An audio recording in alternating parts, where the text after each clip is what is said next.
certain people who expect that probably in the next few months, we should be able to see a 360-degree change, turnaround in the economy where they will be taken back to that life that they were living based on borrowing.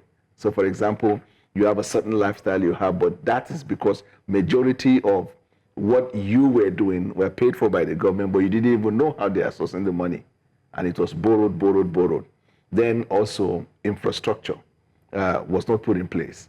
Now that you are redirecting the country on a better footing where Nigeria will work based on competitive nature of the country and not based on superficial, it is difficult to predict and say in the next 6 months or in the next 1 year, everything will change. However, it is a kind of policy that you are convinced that in the long run, we are going to have a total turnaround. But in the meantime, the interventions of government, in one area or the other, has given succor or is giving succor to Nigeria in many respects.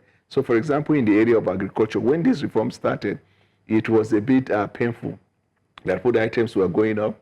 So there are certain artificial inflation that is caused by business people. They buy the hoard. When the first season comes, they hike it.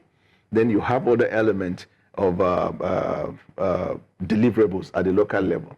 When the president took over, 26 states of the federation were judged as incapacitated. They couldn't pay salary.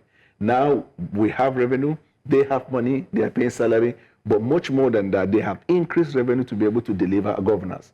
Now, states and local government constitute more than 80% of the country. The federal government is just small. Federal workers are small.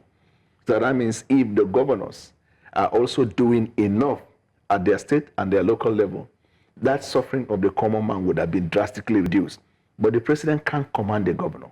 He can only collaborate and plead with the governor to say, deliver on your promise.